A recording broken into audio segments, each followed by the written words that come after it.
glándula suprarrenal.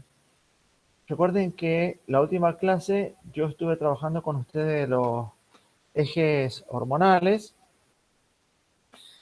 Uno de ellos que estuve como un modo de presentación, de una puesta en común, fue trabajar de qué manera el hipotálamo con la hipófisis se relacionan a través del tallo hipofisario, el, la adenohipófisis o lóbulo anterior, la neurohipófisis o lóbulo posterior.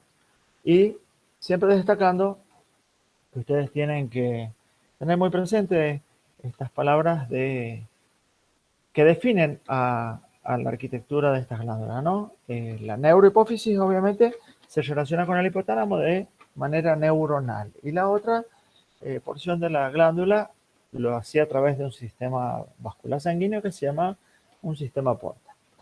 El eje que nos ocupa hoy es hipotálamo, hipófisis, suprarrenal. Las glándulas suprarrenales son unas glándulas que se encuentran por encima de los riñones, en ambos riñones, acá arriba. Son un par de glándulas muy importantes. Tienen roles bastante desafiantes que a uno lo invitan a pensar en distintos momentos, estemos hablando de tiempo como también en distintos momentos del desarrollo de los individuos. Las glándulas suprarrenales, desde el punto de vista histológico, se puede decir que tienen una porción cortical, una corteza y una porción medular. Si bien ellos en su estructura histológica tiene por fuera una cápsula, las dos partes que hoy vamos a observar con mucho interés son la corteza y la médula. Ustedes recuerden que en la clase anterior yo les comenté que la hipófisis secretaba una hormona estimulante de las glándulas suprarrenales, que se llamaba la adenocorticotrofina, la ACTH. Bueno, la ACTH, la adenocorticotrofina, es una hormona liberadora de hormonas que tiene como órgano blanco las glándulas suprarrenales. Y particularmente, digamos que las células blancas sobre las que actúa estimulando la adenocorticotrofina son precisamente la región de la corteza de la glándula suprarrenal. ¿Y por qué la corteza? Porque el componente histológico que caracteriza a la médula suprarrenal tiene un vínculo muy profundo con el sistema nervioso.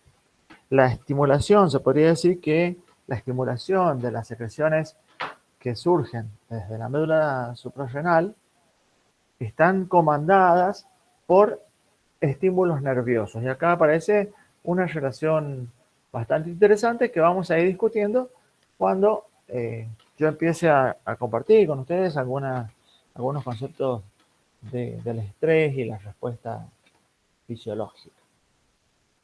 Entonces, la corteza y la médula se especializan en secretar distintos tipos de hormonas. Es así que la corteza suprarrenal tiene la particularidad de secretar los mineralocorticoides y los glucocorticoides. Como actores representativos de estos grupos, podemos nombrar la aldosterona y el cortisol. La aldosterona es una hormona que tanto ella como el cortisol, como los andrógenos y la testosterona, son hormonas de naturaleza lipídica esteroidal. Esto quiere decir que tienen en su estructura química el núcleo del colesterol. Por eso se denominan esteroides. Lo interesante de los mineralocorticoides es que tienen como células blancas, células diana, principalmente las del riñón, y se relacionan con la regulación de la concentración de los electrolitos como el sodio y el potasio. Por lo tanto, los mineralocorticoides, junto con el sistema renina-angiotensina entre el riñón y el pulmón, van a formar parte de una dinámica íntimamente relacionada con la presión y la tensión arterial. Es decir, que los mineralocorticoides van a estar regulando la reabsorción del sodio o la excreción del potasio o viceversa, dependiendo de la condición metabólica y por lo tanto, junto con el sistema renina-angiotensina, van a estar comandando todo lo que se refiere a la presión sanguínea, a la tensión sanguínea, a la presión arterial. Recuerden que cuando presenté hipotálamo hipófisis, les comenté que en el lóbulo posterior de la hipófisis, en la neurohipófisis, se secretaba la ADH, o también conocida como la hormona antidiurética, también conocida como la vasopresina. Y recuerden que la hormona antidiurética tenía la particularidad de concentrar el volumen de orina, la orina que se excreta por el riñón. Por lo tanto, también es una hormona que está íntimamente relacionada con la tensión arterial, es decir, con la presión sanguínea. Entonces, estos dos actores, la antidiurética y los mineralocorticoides, van a tener un juego muy compartido en el manejo del proceso de la hipertensión arterial. Por otra parte, también la corteza, que como muestra este slide, se pueden caracterizar histológicamente tres zonas, ¿no? La zona glomerular, la fascicular y la zona reticular. De la zona fascicular se van a secretar los glucocorticoides, que como les dije recién, también son esteroides, ¿de acuerdo? En donde que nosotros tenemos presente y hemos hablado cuando hicimos el abordaje de los eicosanoides y el proceso inflamatorio, hablamos de el cortisol. El cortisol, que son conocidos como los corticoides de manera genérica, el cortisol tiene una gran capacidad de actuar como una hormona anabólica, una hormona hiperglucemiante, tiene la capacidad de ser antiinflamatorio. Ustedes recuerden que los corticoides, cuando hablamos de inflamación, actuaban inhibiendo en la cascada de los eicosanoides para la formación de las prostaglandinas, tromboxanos y leucotrienos. Los corticoides actuaban inhibiendo la fosfolipasa A2, que es la hormona que desencadena la síntesis o promueve la síntesis de este derivado de los eicosanoides, que es el ácido araquidónico, que es el precursor de las prostaglandinas, los tromboxanos, los leucotrienos y las lipoxinas. Entonces el cortisol tiene muy fuerte efecto antiinflamatorio. Es así que se utiliza en la terapéutica médica como un antiinflamatorio, digamos, en último recurso, ¿no? O cuando hay órganos que la inflamación puede afectar de una manera muy severa, como es, por ejemplo, en el traumatismo encefalocraniano. Bueno, el cortisol precisamente actúa como un antiinflamatorio de primera línea y sin ninguna duda salva vida. Pero el cortisol, por el hecho de que es una hormona hiperglucemiante, se relaciona también con trastornos en el metabolismo de los hidratos de carbono. El hecho de ser un hiperglucemiante, el uso de los corticoides o la terapéutica con corticoides es algo que debe manejarse con muchísimo cuidado en los pacientes que son diabéticos, efectos sobre el corazón, sobre el metabolismo de los lípidos, va a tener un rol muy activo en la gluconeogénesis. Ustedes piensen que deben ir haciendo integraciones metabólicas de lo que hemos estado hablando a medida que vayamos avanzando con estos ejes. Porque si el cortisol es hiperglucemiante, sin ninguna duda, una de las estrategias que teníamos metabólicas para poder dispensar glucosa a torrente sanguíneo era activar la gluconeogénesis en el hígado y en el riñón. En las otras células del cuerpo se activa también la gluconeogénesis, pero bueno, es utilizado como un recurso bioenergético intracelular específicamente. Entonces, los corticoides son secretados de la corteza suprarrenal. Por otra parte, también estos corticoides son procesados, estos esteroides. Acá el sustrato fundamental de toda esta porción de la glándula suprarrenal es el colesterol, y es aquí donde damos valor a lo que en algún momento dijimos en una clase que nos preguntábamos si el colesterol era bueno o era malo, ¿no?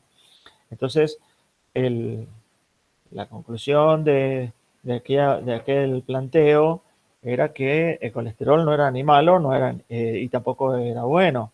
Lo que sí, de una manera más concreta, el colesterol es un compuesto necesario.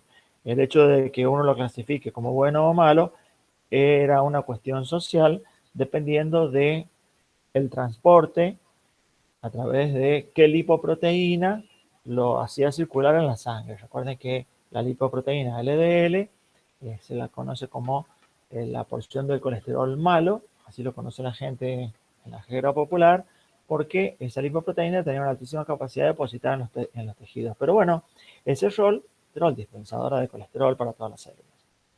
Pero por otra parte, cuando el colesterol era transportado por la HDL, se lo caracterizaba como colesterol bueno. ¿Por qué? Porque era el colesterol que se recuperaba del depósito del endotelio vascular para llegar al hígado y ser procesado. Entonces, ese colesterol es un sustrato esencial para las glándulas suprarrenales, porque precisamente ese esteroide es el precursor biosintético de la aldosterona, es decir, los mineralocorticoides, del cortisol y de los andrógenos y la testosterona. Eh, Cuando uno habla de andrógenos, cuando uno habla de testosterona, eh, debe pensar, debe tener presente que los andrógenos, que la testosterona, también son hormonas secretadas por las gónadas. Entonces, el rol de las enzimas que procesan los esteroides en la corteza suprarrenal da lugar a la formación de andrógenos, distintos tipos de andrógenos, los van a poder leer en el libro, y uno de ellos también es la testosterona. ¿Y cuál es el valor que tienen estas hormonas sexuales, estos esteroides, para el desarrollo del individuo? Bueno, existe una asociación de la producción de andrógenos y testosterona por parte de la corteza suprarrenal para fortalecer eh, el mantenimiento de los caracteres sexuales secundarios en el infante antes de la pubertad. O sea que el rol de los andrógenos secretados por la corteza suprarrenal tiene un valor muy importante en el primer estadio de vida de los individuos, prepuber, y ya vamos a ver cuando trabajemos sobre el eje gonadal cómo sigue manteniendo un rol muy activo la generación de andrógenos y la secreción de andrógenos a partir de la corteza suprarrenal. Eso como un resumen de las secreciones de la corteza suprarrenal. A partir de aquí, ustedes deben comprender que Si la corteza suprarrenal fue estimulada por una hormona como es la ACTH secretada por la hipófisis, y esta a su vez fue secretada, fue estimulada su secreción por el hipotálamo, aquí se presenta un mecanismo de retroregulación eh, negativa del producto hacia lo reactivo. Es decir, que la secreción de la corteza suprarrenal va a actuar regulando la acción de la ACTH, regulando la secreción de la ACTH y también regulando la estimulación por parte del hipotálamo. Por lo tanto, en esta parte del eje se pone en evidencia nuevamente el fenómeno de regulación negativa por el producto, es decir, retrocontrol, mecanismo de retrocontrol hormonal. ¿Existen patologías relacionadas con esta glándula? Sí. Uno de ellos es el síndrome de Cushing. El síndrome de Cushing es una patología que hay una hipersecreción de cortisol por parte de la glándula y el paciente presenta muchas características fisiológicas que engloban al síndrome de Cushing, que me interesaría que luego lo lean de forma detenida, pero una de las características que en el consultorio en kinesiología a uno le va llamando la atención es que estos pacientes que sufren de síndrome de Cushing, que puede ser por una alteración fisiológica de la glándula o del mecanismo de regulación, como también el síndrome pseudo-cushinoide. El pseudocushinoide es el que se produce por la administración exógena de corticoides. Es decir, los pacientes que reciben corticoides de manera excesiva comienzan a tener manifestaciones de un síndrome de Cushing exógeno en este caso, porque es por la administración de los corticoides exógenos. ¿Y cuáles son las características, así a primera vista, que uno encuentra en la práctica médica, en la práctica kinésica? Es que el paciente que tiene síndrome de Cushing tiene la característica de que su cara se le dice cara de luna, su cara está redondeada, porque es muy particular el modo en el cual se comienzan a distribuir los lípidos en nuestro cuerpo cuando existe un aumento en la concentración de los corticoides. Esta distribución, esta redistribución de los lípidos es un proceso metabólico para la disponibilidad de los mismos. Comienza también a acumularse en la zona del torso, en la espalda, y da lugar a la formación de una joroba que se llama jiba de búfalo, es decir, un abultamiento en la porción superior, en la espalda, en el torso de los individuos. También asociado a esto, no solamente la jiba de búfalo, sino que comienza a haber una delgadez en las extremidades. Un paciente que aparentemente es un síndrome de Cushing es un paciente que en la anamnesis kinésica es necesario el abordaje de preguntarle si tiene algún antecedente, si está consumiendo corticoides, con qué frecuencia, de manera crónica. ¿Y por qué? Porque si estamos pensando en una hipersecreción de corticoides, del cortisol, entonces estamos hablando de un paciente que posiblemente pueda ser diabético si ya no fue diagnosticado con esta característica. Pero también los corticoides tienen la particularidad de, en la secreción crónica de corticoides, de actuar como inmunosupresores. Entonces, esto le agrega a la práctica kinésica un factor de riesgo de exposición en el sentido de que son pacientes más susceptibles a infecciones. Por lo tanto,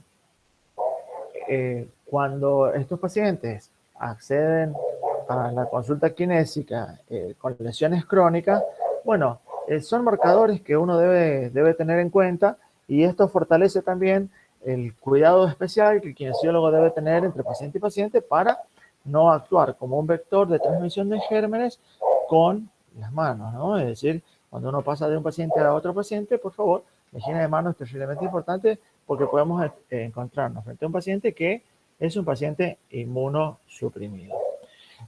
Además, el cortisol, los corticoides, generan patologías vasculares que se encuentran tremendamente relacionados con factores de riesgo cardiovasculares, ¿sí? Entonces, el abordaje kinésico de un paciente con síndrome de Cushing, que merece un abordaje bastante cauteloso, hay que revisar qué pasa con las técnicas que se van a aplicar, qué contraindicaciones tienen.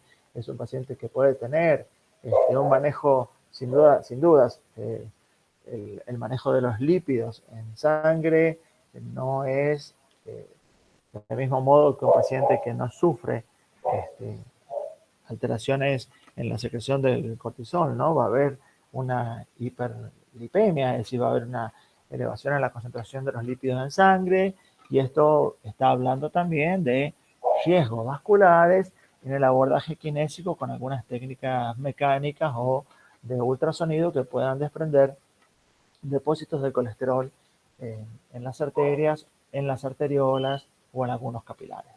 Entonces, el abordaje del cortisol es un tema que es bastante importante en la kinesiología y, bueno, en la medicina, con su asociación muy fuerte con la diabetes.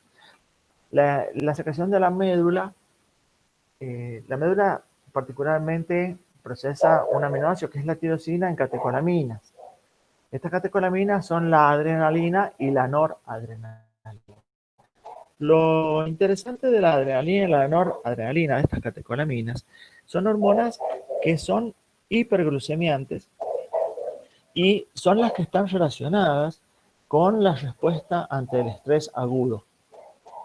Es más, son hormonas que tienen una capacidad muy grande de secretarse de manera instantánea en la sangre. ¿Por qué? Porque ellas tienen la particularidad de encontrarse en las células de la médula suprarrenal almacenadas en vesículas. Y en el momento de la exocitosis, la noradrenalina y la adrenalina se activan a medida que están siendo volcadas al torrente sanguíneo y actúan de manera instantánea las catecolaminas. A ver, los efectos que tiene sobre las células blanco se puede leer en muchos textos de fisiología, pero yo quiero hoy, en esta clase que estamos compartiendo, poner en escena la vida real, ¿no? ¿Cuántas veces uno dice, uy, tuve un golpe de adrenalina, ¿no? Esto, calor, uno se pone rojo, cuando uno se pone colorado, rojo por la vergüenza, estamos hablando de vasodilatación periférica. Y bueno, sí, evidentemente es un shock de adrenalina, ¿no? Es una carga importante de adrenalina. Y sin ninguna duda tengan en cuenta que estas hormonas todas son hiperglucemiantes. También provocan un shock de secreción de glucosa hacia el torrente sanguíneo. Es decir, que tienen un fuerte efecto sobre la gluconeogénesis. Pero, ¿por qué todas estas hormonas son hiperglucemiantes? Porque evidentemente, ustedes recuerden lo que hemos mencionado en hidrato de carbono. La glucosa en el plasma sanguíneo es como que a nadie en esas condiciones le sirve, pero es necesaria su disponibilidad en el cuerpo para que la acción de la insulina las pueda internalizar y disponer, ya sea para recursos bioenergéticos o para el procesamiento metabólico de otros intermediarios, como estudiamos oportunamente. Es decir, que todas estas hormonas que se secretan ante un estímulo estresógeno van a garantizar la dispensación de glucosa al torrente sanguíneo para que esa glucosa esté disponible para que la insulina pueda sentir este cambio en el páncreas, se sienten ya vamos a ver los factores que promueven la secreción de la insulina. El páncreas está sensando la concentración de glucosa, y cuando comienza a detectar un cambio en el gradiente de la concentración de glucosa, se secreta instantáneamente la insulina. Como verán, acá hay un juego muy dinámico entre la elevación de las concentraciones de glucosa en el torrente sanguíneo y este esfuerzo de la insulina por la internalización. Bueno, eso está garantizando la disponibilidad de glucosa para la respuesta ante el estrés. Pero el estrés se clasifica en dos categorías: el estrés agudo y el estrés crónico. El estrés agudo es un estrés episódico, siendo que el estímulo es el mismo. ¿Por qué uno se sonroja y por qué otro se pone pálido? Si la hormona que se secreta es exactamente la misma, la adrenalina y la noradrenalina. Y acá es en donde ustedes deben apuntar y tener escrito en el margen de una hoja como algo importante para revisar con mucho detalle, es que la adrenalina y la noradrenalina, por ser derivados aminoácidos, la catecolamina, son hormonas hidrosolubles y por lo tanto actúan a nivel de receptores de membrana.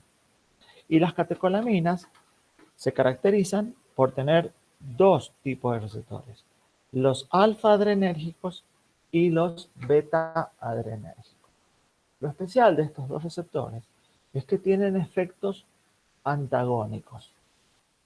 Es decir, cuando un receptor actúa con una señal de vasoconstricción, si la adrenalina hubiera contactado al otro receptor, la respuesta sería vasodilatador periférico, por ejemplo. Entonces, dependiendo de qué tipo de receptores, si contactan alfa o beta adrenérgicos, va a ser el tipo de respuesta que va a tener, ¿no? Broncoconstricción, hipertensión, vasodilatación periférica, vasoconstricción periférica. Va a depender de qué tipo de receptor contacte. Entonces, esta distribución de los receptores alfa y beta adrenérgicos también es distinta dependiendo del órgano que vayamos analizando o estudiando. Por lo tanto, sería muy interesante que ustedes puedan leer qué tipo de receptores predominan en los distintos aparatos del sistema. ¿Okay? Entonces, en el vascular, respiratorio, ustedes vayan leyendo para poder ir comprendiendo de qué manera nuestro cuerpo va respondiendo con esta fisiología frente al estrés. Recuerden que las hormonas lipídicas, lo vimos en el capítulo de mecanismo de acción hormonal, las hormonas de naturaleza lipídica necesitan sí o sí de un transportador sanguíneo para que puedan llegar a la célula blanco, atraviesan la membrana y su mecanismo de acción lo desarrollan a través de un receptor intracelular citoplasmático nuclear.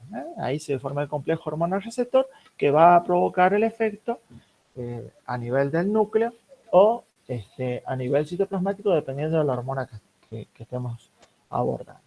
Pero volvamos a lo que nos hace fuertes en la kinesiología y en el tema relacionado con el estrés. En el estrés agudo también se secreta el cortisol. Lo que pasa es que en el efecto, en la respuesta del estrés agudo, resulta mucho más predominante porque es mucho más instantáneo, porque también su tiempo de vida media es más corto. Recuerden que el tiempo de vida media de una hormona es el tiempo en el cual la concentración del compuesto que estamos analizando se reduce a la mitad. Eso es el tiempo de vida media de un compuesto químico, en este caso de las hormonas. Entonces, el tiempo de vida media de las hormonas, como la adrenalina y la noradrenalina, es muy corto. Es decir, que salen, ejercen su efecto y de una manera muy, muy rápida su concentración se reduce. Pero no así el tiempo de vida media del cortisol. El cortisol tiene un tiempo de vida media mucho más largo, pero existe un poco más de tiempo. Así que la sumatoria de estos factores en el estrés genera dos condiciones fisiológicas distintas. En el estrés agudo, este shock inmediato provoca todas las respuestas que nosotros conocemos, que hemos vivido cuando estábamos distraídos y un perro nos ladró o nos asustamos por alguna cosa, estrés agudo. Pero ¿qué pasa con el estrés crónico? El estrés crónico, la respuesta fisiológica al estrés crónico es totalmente diferente. ¿Por qué razón? Porque hay digamos, una secreción constante de adrenalina y noradrenalina por un factor estresógeno crónico, y esto lo que provoca es una desensibilización de los receptores, es decir, que los receptores responden al estímulo de la hormona con mayor concentración. Eso quiere decir una desensibilización.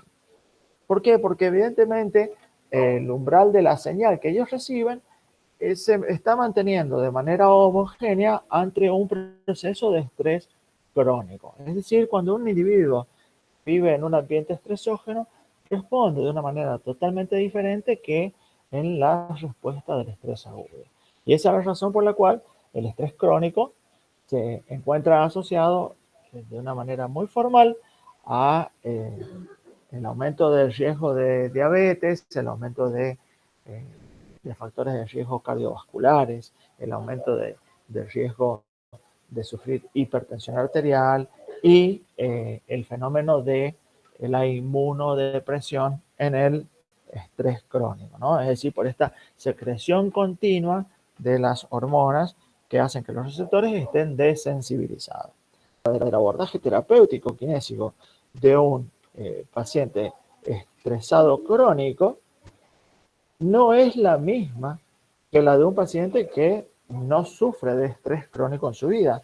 ¿Por qué? Porque la inmunidad, como yo les dije, también se encuentra modificada, se encuentra alterada en el estrés crónico por la secreción crónica de los corticoides. Recuerden que les dije hace unos momentos que los corticoides se asocian con una inmunodepresión fisiológica formal, ¿no? Es decir, la capacidad de respuesta ante una infección es diferente a la capacidad de la respuesta del sistema inmune de un paciente que no viene sufriendo estrés crónico. Chicos, yo les agradezco y obviamente queda el canal abierto para que podamos seguir compartiendo algunas preguntas o algunas inquietudes, y me he sentido muy contento de poder compartir este momento con ustedes.